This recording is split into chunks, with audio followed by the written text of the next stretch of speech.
What's going on, guys? Jordan Richards here, back for another video. Today I'm going to be talking about lighting. As you can see, this is not my traditional lighting setup, so I'm going to teach you guys exactly how I set up my lights for all of my videos and how you can do the same for your videos going forward. I'm going to teach you guys how to turn your lighting setup from this disgusting mess into this. Let's get into the video. So today we're going to be talking about lighting. So as you can see, there's a lot of different elements that go into lighting. There's a lot of things that go into it. Your camera as well has a big impact on how you ultimately light things, because the settings within your camera have to be right as well. Your lights all have to be the same temperature. They have to be the same color, or else you're going to get different looks on your face when you're lighting your subject. So as I mentioned, there's a lot of things that go into it, but I'm going to here summarize it for you a little bit. There's three main elements to lighting. I want you to remember three main ones. Basically, there's always going to be 2 to 3 lights in your setup, and for me, for the most part, it's really just one light. It's this light. It's known as the key light. Your key light is your most important light. It needs to be the absolute brightest light within your lighting setup. The reason for that is because it's going to basically set the mood for your entire shot. It's coming here at about, a 45, 35 degree angle from the camera, which is directly in front of me. And that's what's basically lighting my entire face. The reason why you do it on an angle, a little bit more cinematic, a little bit more dramatic, you get good shadows across your face, you get obviously really good lighting on one side. It's just, it's aesthetically pleasing. And the reason why you do it up above is because it almost mimics the sun. And so it's a weird concept until you kind of dive deeper into it. But basically, you want to do your best to mimic what sunlight would be like from an angle down onto your face. Now, the lights that you don't see in this setup are 2 fill lights. So the fill light is kind of like your next brightest light. And the reason why you have a fill light is to kind of bring in some of those shadows. So as you can see here, right, I have this light right over here.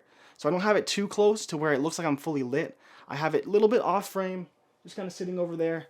And so it just fills in some of the shadows on this side. And that's why it's called the fill light. And I have another one over there. So this light that I have, it's by Aputure. It's called the Aputure MC, I believe. I'll drop a link down below. It's really cool. It's fully programmable. There's lots of different settings. You can do strobe, you can do a whole bunch of different things. It comes in, it's full RGB, lots of different colors. So it's really good even to have as an accent light. Ultimately, again, like I said, the main focus is this key light. The key light makes a world of a difference. And whether you're doing standalone videos like this, whether you're streaming, it doesn't matter what you're doing, you want to have a really good fill light, and it doesn't have to be expensive. A lot of people use ring lights, and ring lights work really well. The problem with ring lights is that they're not big enough to fully light an entire subject in most cases. And when you put them on an angle, they can get into kind of like some weird contouring, various things. So it just doesn't always look the best. So that's why I use a 3-point setup. And the other reason why I use a 3-point setup is because it takes away some of your shadows. So you're gonna have big shadows coming across here, and then you can fill them on the back end with your fill lights, and that's what helps to create just a nicer, cleaner looking lighting setup. Now, the last light that you don't really notice until I turn it off is that orange light back there. And really, the whole reason why that's there is to add intrigue. You're like, you have the white light coming here, then you have the orange light back there. If it was a white light, it would kind of just blend with the rest of the other lights. That's why it's orange. The 2 main lights, like I mentioned, you have the key light, you have the fill light, and then you have your background light. And that's what, again, you can add some color, you can add some intrigue, something different, something to make your background stand out. And as well, you can have a light behind you. And what that will do is help you to get like a little bit of a halo effect. So you stand out a little bit from your background when you're doing your shots. And so even when I'm going through setting this up, I'm going to show you guys kind of like my setup, and it takes a lot of work. I have my chair where I'm sitting. I have to go and I have to set up the key light. I have to put my microphone perfectly where I am, make sure it's not in the wrong position to where it's potentially having a shadow on my face. I set up my lights over there. I check the lights in the back, and I do it all a few different times. And then, you turn on my main light above head, and then I see how it looks with that. And ultimately I ended up turning it off. I didn't want to use it. So some of my best practices, and the reason I wanted to make this video as well, is a lot of people make a lot of mistakes. So when you saw the intro to this video, there was a light above, regular ceiling light. One of the biggest issues with ceiling lights is you cast shadows over your eyes, and that's one of the worst looking things you can find. No matter how bright that light is, when you have light vertically above your head, it's the same reason with photography, you don't want light coming directly down, because that's going to cast shadows over your eyes and you're not going to be able to see them. That's one of the least pleasing things you can ever have when you're talking about photos, video, and that's the reason why people don't shoot midday, and it's very difficult to shoot midday because of those harsh lighting conditions. Same thing applies with when you're talking about ceiling lights. On top of those ceiling lights, people shoot with it behind them. That's even worse. You notice this setup, what's the main thing?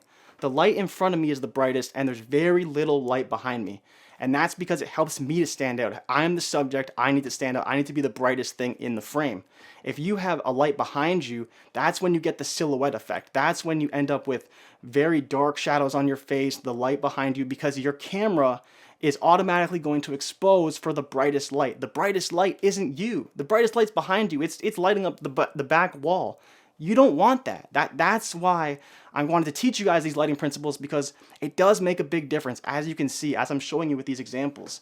When you're able to hone your lighting skills and you make it look good, it makes a world of a difference. And that's why I wanted to kind of teach you guys this. That's why I wanted to put out this video, because I had a few people ask me kind of like how I made my setup. And it wasn't like a quick process. It was something that I still am learning, something I'm still doing a lot of. I tweak it quite a bit. You know, this light is going to be where it is probably forever, but I'm still trying to add those little accent lights. I'm still trying to maybe add a light in the back. I still have the light in the back there. Maybe I want to do some more with my setup, add some more LED lights and all these different things that you can do just to make your shot look prettier, make it look different, because that's what's going to make you stand out. If you don't have good video quality, you're probably not going to stand out. It's 2021. Video quality is through the roof. Whether you're recording on your phone, whether you're recording on a camera, it doesn't matter. Everyone's recording in 4K. Everyone's recording 60 frames per second. There's too much high quality stuff out there. If you can't at least get your lighting right, it's going to be very difficult for you to stand out. And even when you look at like me dropping the preview for this video, a lot of people were commenting saying, hey, I'm ready to watch it. I'm so excited. I want to see what you do. And that's the difference. The difference is the lighting setup. The content is great, and I'm here to help you guys. You know, like I said, you have the key light, the fill light, the backlight, kind of like the accent light. But all this is nothing if you don't set it up properly, if you don't figure out what works for you. And like I said, it took me, 4 or 5 hours to kind of hone this in, because once I get this done, then I got to take it into my editing software, and I got to edit it again. I got to see, what did I do right? What did I do wrong? Are my settings right? Is my lighting in the right spots? Is it too bright? Right? These are all the things you have to consider if you're going to make really high-end production, because that's going to make the difference. Taking the time to really learn about lights, really learn about a setup, and kind of find what works for you best, it makes the world of a difference. But like I said, if you were to go out, buy a big-ass key light like I have right here, that's ultimately going to make you stand out so much more. But when I say it is bright, I'm talking about the Weeknd Blinded by the Light. Like, it is going to be bright. You will feel the heat radiating on you. If you don't feel that, that light is not bright enough. And you're going to want to invest in a light that's probably at least 120 watts, like something that is very, very bright. Because ultimately, it's going to give you better quality. The better your lighting is, the better your camera will be able to read your face. There'll be less noise in your shots. It ultimately will lead to a much better viewing experience for whoever you're trying to attract.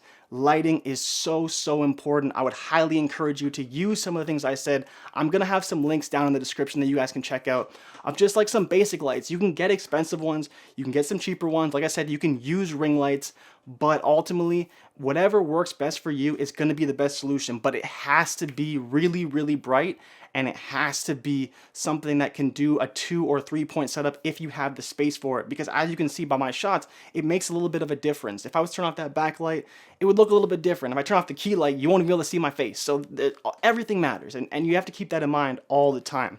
Every little thing you do matters, and you have to take it all into consideration if you're going to do video. Because as good as video is these days, lighting matters a lot, and it's really what can separate you from other creators, because it's going to make you look a lot better. And when people see good quality video, they want to watch it. It's no different than when you hear bad audio or you see bad visuals. It doesn't make you want to continue to watch that product. That's why you have to go out, get a setup. Now again, the other thing I wanted to mention is, if you don't have the money, you can use a window light. In this is my bedroom. It's got a big window over there, and I used to use it for lighting, but the issue you may find is that when the lighting changes during the day, let's say you're shooting for half an hour, you're shooting for an hour, maybe you're shooting for longer. If you don't get that video done quick, in 10 minutes the light may change outside, and that's going to change how your video looks. So when you go into your program to edit it, ultimately you're still going to have some issues with making it look the same. You're going to see a drastic drop in exposure, and all of a sudden everything's going to be really dark, or it's going to go up really high and everything's going to be really light. And so it just causes issues with editing, and it can be really difficult to match up those shots if you don't know what you're doing. And even if you do, it can still be really hard. And so that's why for me, I have this like enclosed setup, no windows, all lights, everything all perfectly set up the way I want it. You know, I may take it down, I may move it a little bit, I may adjust it, but it's always gonna be the lights. It's all about the lights, all about where you put them, how you use them to better your shots. Now that being said, I want to thank you guys so much for watching this video. Again, remember, key light, fill light on the other side, and then you can put another light in the back with a little bit of color to give you some intrigue in all your shots. Make sure you're the brightest subject. That's the most important part. You want to be the subject. You want to be the brightest part. Having a dark wall in the back can help you do that. But, you know, ultimately, even you look at this right now, I'm kind of blending into the background with my black shirt. But regardless, make sure you have bright, bright lights, key, fill, background light. Again, hit me up if you have any more questions. Thank you guys so much for watching. Subscribe for more content, and I'll see you guys next week. All right, I'm out. Peace.